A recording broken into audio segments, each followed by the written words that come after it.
cosas que diríamos, a ver si esto está aquí en la Biblia. No está. Es algo que, por ejemplo, esta vez que acabamos de regresar ahora en diciembre, estuvimos en África, en Etiopía, con el movimiento apostólico más numeroso del mundo y de la historia. Y después de hacer unos decretos con 7,000 pastores a los que dimos un seminario, los invité a decretar sobre la nación y a derribar toda la estructura demoníaca que tenía oprimido ese país y sumido en una pobreza increíble. Aquello fue tan tremendo lo que ocurrió, independientemente de que llovió, por meses no llovía. El apóstol líder del movimiento literalmente le salía humo de la cabeza, de la cara, del saco, como si estuviera quemándose. Era un fenómeno que yo no había visto, pastor, no he visto otro. Y lo veíamos así como que se estuviera incendiando el hombre.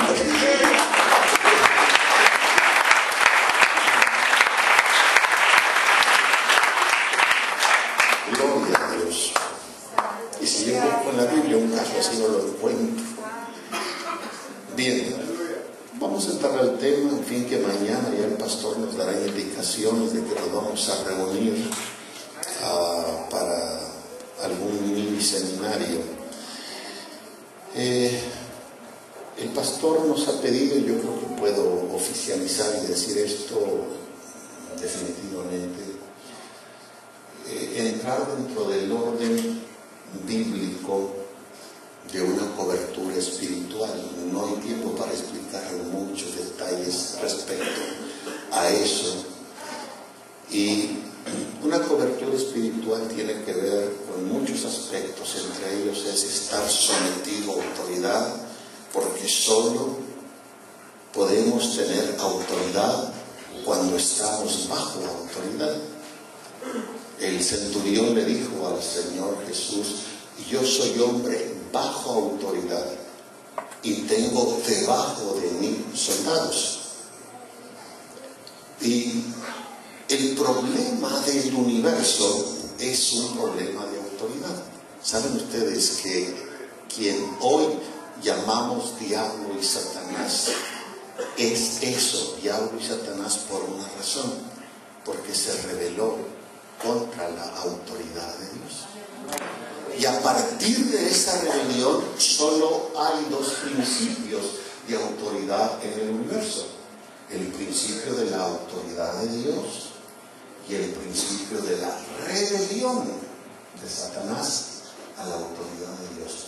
Y todos, ser humano, estamos en un lado o estamos en el otro. O estamos alineados en la autoridad de Dios, o estamos fuera de esa línea en el principio de la rebelión de Satanás.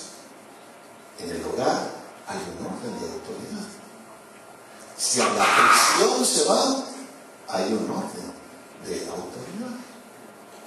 Si se habla del gobierno, hay un orden de autoridad.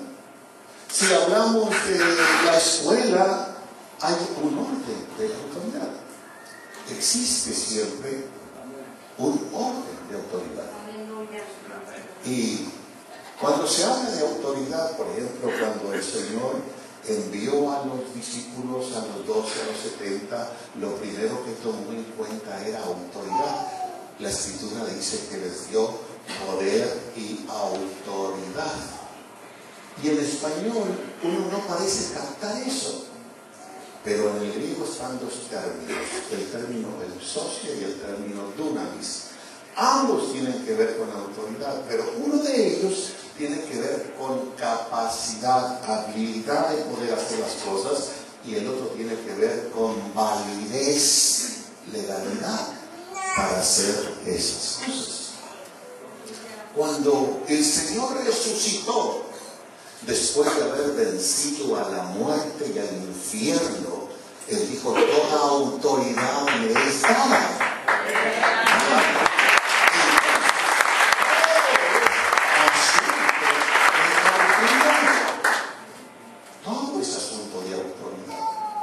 El gran conflicto del universo entre el bien y el mal, entre Dios negocios del diablo está basado en eso, en quien tiene la autoridad. Y a la luz de la Biblia, cuando uno entra a ese orden de autoridad, es cuando en realidad uno tiene identidad. ¿Cómo puede tener identidad alguien que no está en un orden, que le da o le clarifica su identidad? Por ejemplo, si usted me dice, yo soy un militar, pero usted no está en el orden del servicio militar, entonces usted está soñando ser un militar, pero no es un militar. Si usted me dice, yo soy un maestro, soy parte del magisterio de educación, pero usted no está ahí, está soñando por ser un maestro. Entonces, cuando usted se somete al orden militar, usted tiene la identidad de militar. Cuando usted se somete al orden magisterial, usted tiene la identidad de maestro. Cuando usted se somete a X orden, es ese orden al que se somete el que a usted le da identidad. Ahora, ¿y qué es algo que no tiene identidad? Nada, es un fenómeno. Podemos ir por la calle y encontrarnos algo y decirle a dos, tres que van conmigo, oye, ¿y eso qué es? ¿Quién sabe? Parece lagartija. No es otra cosa. No es otra cosa. Parece que un gato que acaba de nacer, pero ¿quién sabe? O va usted por la calle, usted sabe lo que es un homeless. Esas personas que andan en la calle, todas sucias, todas llenas de cuánta cosa, que parecen algunos de ellos comidos, que no saben si comieron, si durmieron, si se bañaron, si usted en un momento determinado quiere ayudar a una de esas personas que está en un estado sumo de ido, de perdido, y le dice, perdón, ¿cómo se llama usted? ¿Tiene alguna tarjeta de identidad? ¿Dónde vive usted? Pero, y le hacen mil preguntas.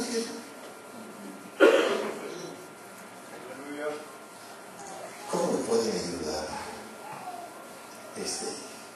Posiblemente lo echa fuerza a la cajuela del carro, no sé a dónde. ¿Cómo le va a llamar? ¿Cómo le va a decir? ¿Cómo se va a dirigir a él? Es triste cuando no se tiene identidad. Pero ¿cómo puedo tener identidad si no estoy yo, no? Pero además, si no tengo identidad, ¿cómo puedo vivir con propósito? Vivir nada más por vivir, vegetar y morir sin preguntarme, ¿vine a este mundo a qué?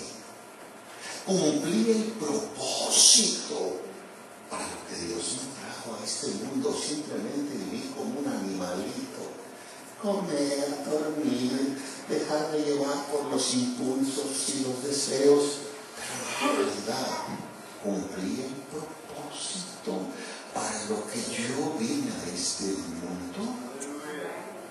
No puedo vivir con propósito si no tengo identidad. Ahora, ¿cuál es el destino de alguien que no vive con propósito?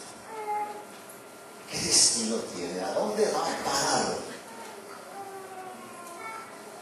¿Cómo puede llegar a su destino aquel que no va a ninguna parte?